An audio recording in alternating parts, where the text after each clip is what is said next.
Hello guys, welcome to my day 4 blog होइन। हामी चाहिँ यहाँ डे 4 ब्लगमै साफसफाइ गर्दैछौँ आश्रमको। यता चाहिँ यो मन्दिर छ, यस्तो छ हाम्रो आश्रमको टा होइन। यहाँ मोदी छ कि हेलो ब्लगमा आइ भनिदिनु अरे। यता साफसफाइ चल्दैछ अनि यता भित्र चाहिँ यस्तो छ, यता साफसफाइ चल्दैछ। आज चाहिँ अब हाम्रो साफसफाइ, यहाँ डक्टर आउने अरे। के को डक्टर आउँदै हुनुहुन्छ अरे आज? हाम्रो सबैको डक्टर आउँदै हुनुहुन्छ। जे चेकअप गराउन सकिन्छ। यदि तपाईँलाई नि आउनु मन छ भने आउनु होला। जे पनि चेकअप गराउन सक्यो नि हैन बाजे, हरेक चिजको डक्टर आउँदै हुनुहुन्छ अरे।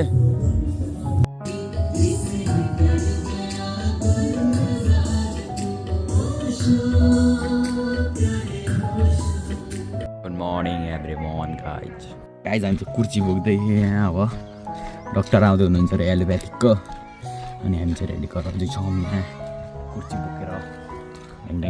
गाइज देखो इयरिङ्स के हो भन्छ ल, इयरिङ्स।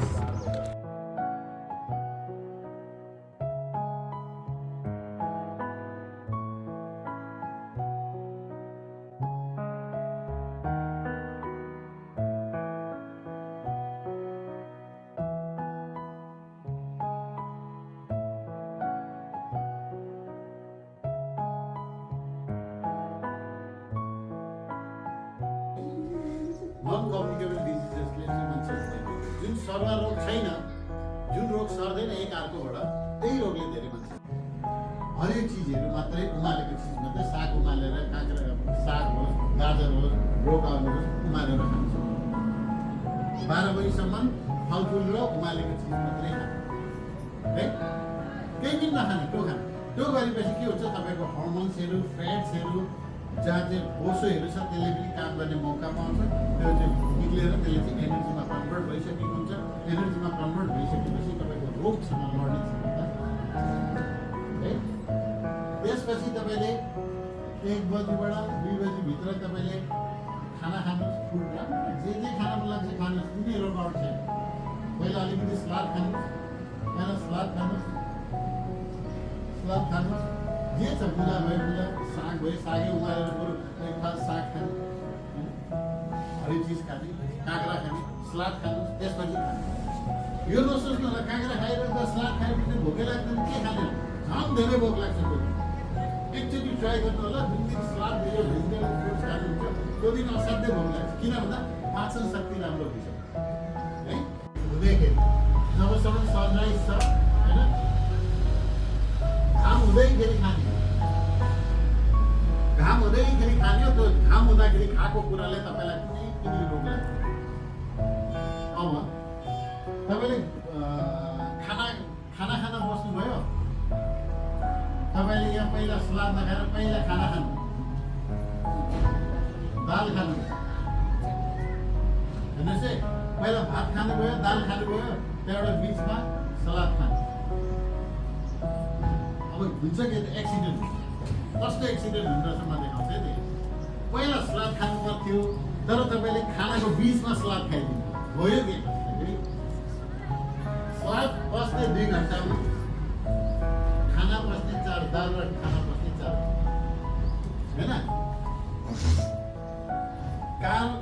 कार यहाँ छ, कारको अगाडि साइकल हाल्दै के हो, एक्सिडेन्ट हुन्छ नि। साइकल त ढिलो जान्छ, कार त छिटो जान्छ। फलफुल सलाद त छिटो बस्ने भयो। मोबाइलबाट आउने फ्री रेडिकल्स, धुलोबाट आउने फ्री रेडिकल्स, पानीबाट आउने फ्री रेडिकल्स, केमिकलहरूबाट आउने free radicals, pizza burger chowmein Pepsi कोकाकोलाबाट आउने फ्री रेडिकल्स, घरको पेन्टबाट आउने फ्री रेडिकल्स, घरको पर्दा कपडाबाट आउने, कुनै कपडा त आउँदैन यसो छुन आएको झिल्किन्छ नि त, त्यहाँबाट आउने फ्री रेडिकल्सहरू बस्नको लागि चाहिँ एउटै उपाय हुन्छ। त्यो हरेक भेल्यु चाहिँ कहीँबाट खाएर आउँदैन, त्यो सप्लिमेन्टबाटै आउँछ। तपाईँलाई स्वास्थ्य देखिनु मन छ, तपाईँलाई यङ देखिन मन छ, चार्मिङ देखिन मन छ, निरोगी देखिन मन छ भने त्यो ओरेगहरू चाहिँ क्यान्सरसँग लड्ने सेल जुन हुन्छ, ओरेगहरू चाहिँ त्यो चाहिँ तपाईँले सप्लिमेन्टबाट मात्रै पाउनुहुन्छ। त्यो सप्लिमेन्ट तपाईँले सेवन गर्नुहुन्छ है। अनि 3 चिजहरू चाहिँ पहिला मैले के भने त भन्दाखेरि स्वरहरू भन्दा जुन रोग सर्दैन त्यो नै घातक छ। यही घातक छ है। कोभिडले बरु मान्छे मार्दैन, डायबिटिसले त कति मारेको छ है, मुटुको रोगले मरेको छ। अर्को मैले के भने त भन्दाखेरि तपाईँले के खानुपर्छ त्यसको अलिकति मैले विवरण दिएँ। पुरै अङ्ग्रेजीमा थियो र मैले खासै पढिनँ है। त्यहाँबाट आएर मैले त टाइम समय घामसँगै खाने बानी बसाउनुहोस्, घाम अस्ताएपछि नखानुहोस्। तपाईँको 50% रोग त्यतिकै निको हुँदै जान्छ। खाली खुट्टा हिँड्नुहोस् र खानेमा चाहिँ ओरेन्ज भ्यालुलाई मेन्टेन गर्नुहोस्। अब यो रोगलाई लगभग यहाँसम्म यो रोगलाई भनिन्छ कफ।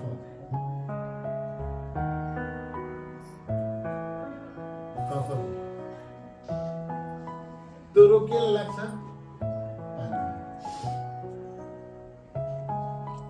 कफ रोग। योभन्दा माथि लाग्ने रोग के हो? कफ रोग। केले लाग्छ? चिसो भनेकै कोको कोला, एउटा हातमा तातो मोमो, एउटा हातमा कोको कोला। पहिला तातो खाएको छ मान्छेले, तातो खाइसकेपछि त भित्र गएर त हाम्रो शरीरले त तातो चिजलाई चाहिँ अब कतिको चिसो गराउनु पर्ने त्यो मेकानिजमले चिसो गराइराखेको हुन्छ। चिसो यता पेटले चिसो गराउन नपाउँदै यताबाट अर्को हातले चिसो खाइदिन्छ। अब चिसोलाई तातो बनाउनु पर्यो, तातोलाई चिसो बनाउनु पर्यो। अब शरीरको मेकानिजमले इन्जिनले काम गर्न छोड्यो, जे गर्छस् गर भनेर छोडिदियो। त्यहाँबाट के भयो? हामीलाई समस्या सुरु भयो, तप सुरु भयो।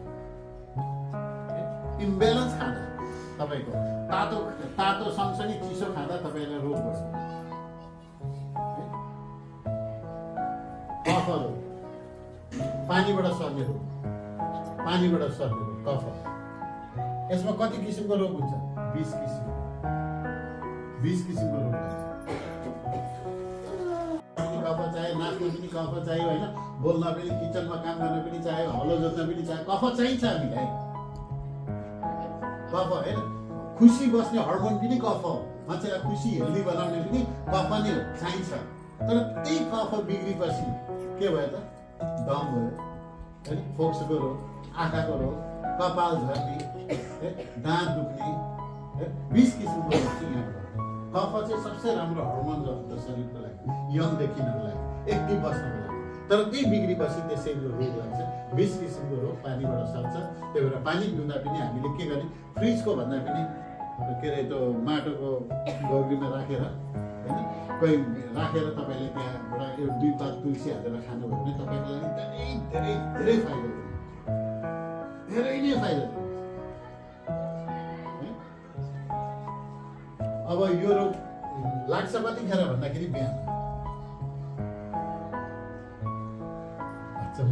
रोग पनि अब टाइम टोकेर रोग लाग्दैछ, हामी चाहिँ अब टाइम टोकेर रोग लाग्दैछ। बिहान लाग्छ, बिहान उठ्ने बित्तिकै हात खुट्टा फटाक कुद्ने, खतार जम्ने, कपाल टाउको दुख्ने, ढाड कमर नसा दुख्ने, त्यो सबै के हो त भन्दाखेरि बिहान उठेर मान्छे सुत्ता सुत्तै मान्छे तन्किसकेको हुन्छ। त्यो कफ समस्या हो है, कफ रोग चाहिँ बिहान लाग्छ। कफ रोग है। अब यो कफ गाइस आज चाहिँ बजार भिडभिड छ, भिडभिड के हो र? आज त कन्टेन्टै छैन त हौ। कन्टेन्ट के हो? अब कन्टेन्ट केही पनि छैन होइन। आज चाहिँ डे 4मा डे 4 है छ। डे 4मा नो कन्टेन्ट होइन। ल अब एउटा केही कन्टेन्ट निकाल्नुपर्छ। अब केही न केही प्लान बनाउँछु, अनि त्यसपछि फेरि एउटा ट्याक्क भिडियो पनि बनाउनु परिहाल्यो नि त। ग्याङ एउटा दुईवटा अर्को तिनवटा एउटा चारवटा पाँचवटा अर्को छ है भित्र एउटा एउटा त्यहाँ बच्चा हस्पिटल खोला गाइज केटाकेटी ग्याङ। हेलो बोल। एउटै हिरो बजार गर्न हिँड्न ला। ओ हिरो रिसभ, ओए रिसभ, ओए हेलो भन, हेलो भन, हेलो हाली बोल रे। आई देख मारा था अरे मारा। सनसेट चोरा पनि कस्तो मजाले उडेको। जय घन्टी, ओए जय घन्टी, ओए जय घन्टी। रूपन्देही 3 क्षेत्र नम्बर 3बाट स्वतन्त्र उम्मेदवार चिनाव चिन्ह के हो? हुक्काको पट। तेरो के हो? जिर भन्न, जिर सेकुवा। एस्थेटिक गरे हो। गाइस देशमा चुनाव लडेर जित्ने हो गर्नुपर्छ होइन केही गर्न पर्छ अनि हामी कहिले घन्टी जय घन्टी रुल्स फलो गाइस हामी हेलमेट नलाइकन 4 जना एउटा छोडेर पिएम हुनुपर्छ है यतिको रुल चाहिँ ल्याउनु पर्छ के अरे 50 किलोको 2 जना अनि 1 क्विन्टलको 2 जना बस्न मिल्छ हामी 50 जनाको 4 जना बस्न मिल्छ किन यो रुलमा के हो मिल्दैन 3 जना भन्दा बढी त हाल्ने 2 जना भन्दा बढी हाल्ने मिल्दैन होइन अनि त्यो 100 क्विन्टलको त हाल्यो 2 जना अनि फेरि हामी 50 को 4 जना बस्न त पाइहालिन्छ त्यो जसरी नि एउटै त हो नि वेट त त्यही त हो स्कुटर भार पर्ने त्यही त हो गाइस यो चाहिँ हुनु पर्यो है ल वेट पनि त हुनु पर्यो नि त यहाँ ल पिपिप ल यही हुनुपर्छ है गाइजहरू फेरि घन्टी जय घन्टी भन्